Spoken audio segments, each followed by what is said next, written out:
solar storage, okay? Storing that potential power through solar controllers, converting it to energy. Where are we going to put it? We need a battery system, be it lithium or an AGM or a gel type. Each has its own pros and cons. For me, lithium being about 40% lighter and having a much higher threshold of usable power. Lithium batteries, you can drain them almost to zero and still be getting usable power. With your older style, your gel or your lead acid, you do have to be sensitive. You really don't want to take them below about 50%, or you can damage the battery itself. And of course, AGM gel batteries, they tend to be substantially heavier than their lithium counterparts. So two sides, you have to pick what system fits your need. For me, lithium, it's an amazing tool. The Advanced Lithium Batteries, the 300 amp, again, this system has 3 of them for 900 amps. So we've got solar collection, right? We've got solar storage, our power reserve. So panels, batteries. The last thing we need to think about is how do we get to that power that we've collected and stored? And that's through our inverter and converter system. That's going to let us access the DC and the AC appliances we need. Your Starlink, your laptop, whatever it is that you need to power, you're going to have to pull that battery reserve to do so. All right, gang, here we are in the battery well we've talked about briefly. And today, as you've seen, we get to talk about power reserve, or our battery capacity to store power for when we need it. All right, here we are with the underbed installation of our 300 amp lithium batteries. I mentioned these are the Advanced Lithium Batteries from GoPower, and one of the really nice features as a Four Seasons traveler is they do have built-in DC heaters. So if the battery senses the temperature is getting below the desired charge temperature, they will use DC power to self-heat themselves, so you don't have any issue charging them, and it doesn't reduce the capacity or damage them in any way. So that's really convenient. Again, each of these are 300 amps, so we have 900 amps under here, which is a tremendous amount of battery reserve. You'll see the cables, interconnects, they're called, going from battery terminal to the next battery terminal. These are sized at what's called 4/0. So once you get into DIY electrical, you'll realize that there are tremendous different gauges and thicknesses of wire, along with different types of material that's used to build them. Something that I strongly suggest is don't skimp, shall we say, on your electrical installation.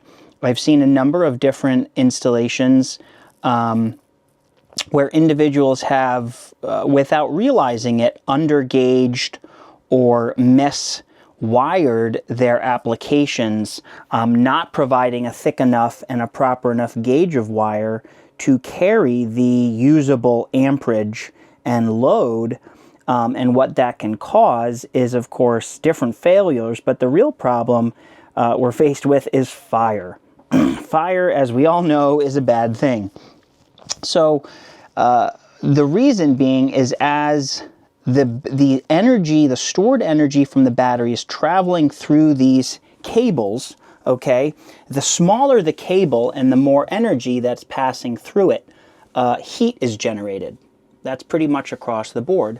And heat is a problem. So we use very, very large. These are basically considered welding cables. And be sensitive to the 4/0 or the 2/0 name. That's 2/0, not 2 gauge or 4 gauge. They are very different. And some people I have seen confuse 2 or 4 gauge with 2 and 4/0 gauges. And that can lead to, at worst, of course, danger, safety problems, fire hazard. But at minimum, they're going to have issues with the wiring becoming too hot, popping fuses, melting things. Even if it's not a worst case scenario, you're going to be faced with a number of problems. So proper wiring is crucial to any electrical system.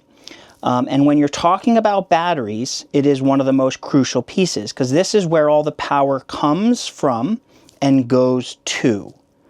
So in my world, this has to be perfect. The battery interconnects are going to be the largest gauge wire you should be using across the board, almost in any installation, because they're going to have the potential to carry the most amperage across them. So if I were to run my air conditioner, or what I do relatively often, if it cools down just a little bit at night, I have a ceramic thermostat controlled, tip over protected heater, a little electric space heater, and I close the bedroom door, and that will keep the room temperature for sleeping up about 6 or 8 degrees, where it's quite comfortable, so I don't have to wake up cold and go find more blankets and things like that. But that load is usually between 120 and 180 amps. And that's on top of that. That's a total, of course, of the amperage that the unit runs 24/7. So my daily power just to run the rig as it's set up, which is wired directly into the stock DC and AC panel system that the rig came with, this travel trailer came with, I am averaging anywhere from 12 to about 20 amps an hour, 24/7. Mostly the rig is on 24/7. My Starlink is on 24/7. Computers, lights, underbody, AC power to do different things. So we'll run the rest of the rig and the rest of our life on battery. And this will give you a quick overview of what it all looks like. So the way these batteries are set up, and you'll see, this is GoPower's RVC cable system, okay? So this is what I designate as battery 1, 2, and 3. And the RVC cable system is a part of their Powertrack system. And what that's going to do, and of course you'll see the Powertrack screen in action, but these are basically communication cables. And they plug them in and read the instructions. Even I, with all my DIY, I misconnected them once and they weren't reading correctly. So make sure you get the right order. This is the output cable, along with, you'll see, a DC positive and negative, and this actually provides power to the Powertrack screen that goes back out into the pass-through. And then from port 2, this comes over here into port 1 of battery 2. Port 2 comes out into port 2 of battery 3, and then they have this little terminator on the last battery that runs in port 1. And I had that flip-flopped, so the batteries weren't reading right. They were thinking, right, they were looking for more connections. And I just had flip-flopped the terminator. So once I corrected that, perfect. The system correctly saw the line of batteries, it reads the whole 900 amps, and it terminates, and it doesn't keep looking for that. You can see they blink every once in a while. That just tells you they're thinking, they're active. They are smart, intelligent batteries. They're auto-balancing, auto-sensing, thinking about warming if they need it. Obviously, as this is inside the cab, or rather inside the trailer itself, even on cold nights, it really has not gotten cold to the point where I think any of the heaters would activate. But it is a really nice feature to have should I be away from the trailer during winter or a really cold snap, and not be here to have the trailer itself be warm. The positive, right, going to the positive, going to the positive. And so on our number 1, we have positive coming off, right? And then we have negative on the end, running to negative, running to our negative, and their negative coming off. And so what you'll see here, right, is we have the positive over here and the negative over here running away. And we're doing that so that the batteries are looking through all of the batteries to get their load, and not just one battery. Because what you would end up with is a misbalanced system. It would be drawing all the power. If I put a positive and the negative right on one battery and draw it out and connect them from there, it would always be taking more power from one battery and not be really balancing the other two very well.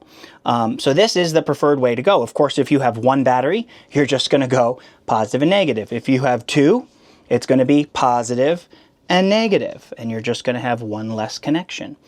It overall is a really simple thing. I will reiterate, this is stuff that I think anyone can do. Read the instructions, have some patience, right? Understand what you're doing. Anything that comes with electrical, be really sensitive that the power is off, your fuses are off, you're unplugged. You know, if you're at a home or a campground, make sure the rig you're working on is unplugged from power. Turn off the breakers, turn off your circuits. Make sure there's no power running to anything you're doing. Now, when you're talking about just batteries, these batteries have a benefit of course, the power button. So we can hold these batteries, this button down for, I believe, 5 seconds, and the battery will turn itself off. And because they're connected, right, with the RVC cables, they'll turn all the batteries off. So I hold one down, and all of them go off. And same thing, I hit one on, and they're all going to wake themselves up and start running through their mode and auto balancing. And I'll show you the battery screen of what that can look like. So here we are on the Powertrack screen. So this is kind of the brains of the operation, right? It is a really quite an amazing thing. When you boot the system up, and I'll show you how that looks, it is going to auto search for all the components, right? It's going to search for how many batteries, how many solar controllers you have, and if you have an inverter, converter, and IC system installed.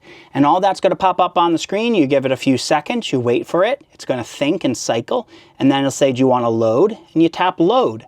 And it's going to load all these different components for you. There we go. We are getting sun right now. I think we've come out of the rain. Look at that. We're getting 52, 54, 56 charging. Really nice. We're getting about 800.